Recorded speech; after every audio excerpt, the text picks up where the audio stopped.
Hello, this is QuickSkillz, and today I'm going to be showing you how to add ROMs to your Emuelec powered retro console. And so as you can see here on my display, I have a folder on the left hand side that's saved to my PC. All the ROMs that I would ever want are stored on my PC.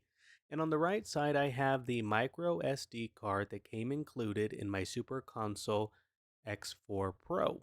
And so when I connected it to my PC, you will see that there is the Emuelec F drive and the Emuelec G drive. Now, the actual drive letter might vary, but what you're going to be looking for is the drive that has all these folders already installed, and you'll see that every folder has an abbreviation or the name of the console that you'll be using. And so in this demonstration here, I'm going to show you how to add an N64 game, but if you wanted to add a PC Engine game, you're just going to use that folder versus the N64. And so here we go. I'm going to open up the N64 folder in my console. And one thing I want to point out is that when you add a ROM to this device, you want to make sure that it's in the same format. So we can see here that the type is a compressed folder, it's a zipped folder, and that is exactly how you're going to drop it in here.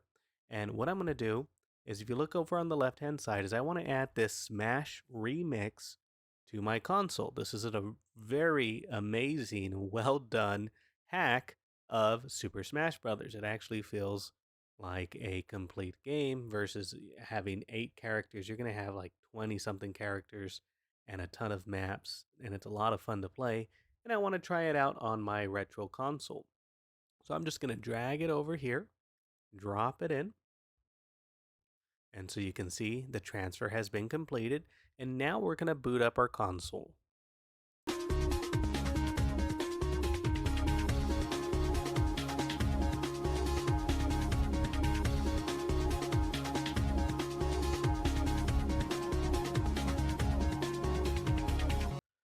So as you can see now, my console is booting up.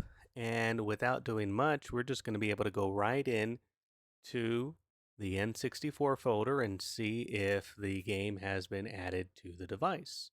Now, this would not be included in your console because this was a ROM that I had downloaded off of a totally legitimate website. And so now we're looking for our N64 and we're going to look for the new Smash Brother game, the hacked version. But this could work for any game that's missing. So if you're in a console and you notice that a game is missing, as long as you have the ROM saved on your computer somewhere, you'll be able to add in your micro SD card to your PC, drag and drop the appropriate ROM into the folder, and then put the micro SD back into your retro console and load it up. And so that's what you'll do for any game, not just hacks. But here we go.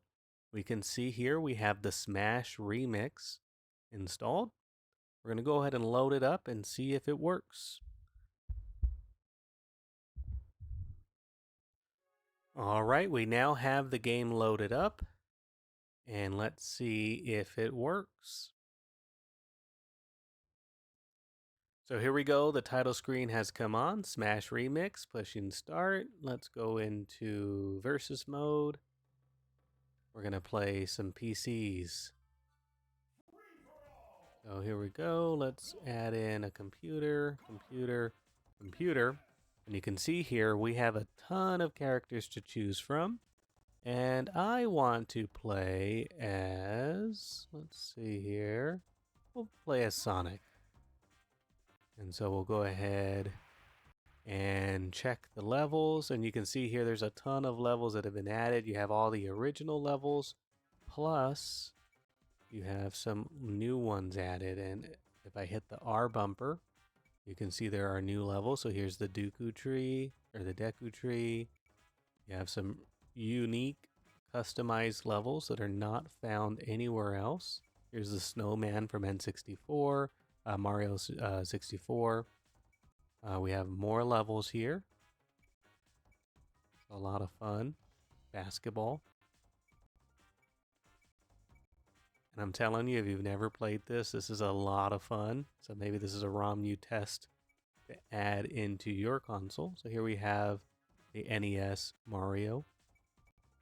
And if you haven't bought a retro console yet and you want to get one relatively cheap, I'm going to link a couple of consoles that I have reviewed on my channel. I'm actually demoing this on the Super Console X4 Pro, but there are other alternatives. So I'm going to link the Super Console X2 Pro and the Super Console X4 Pro. Now currently, the X4 Pro is priced about the same price as the X2 Pro.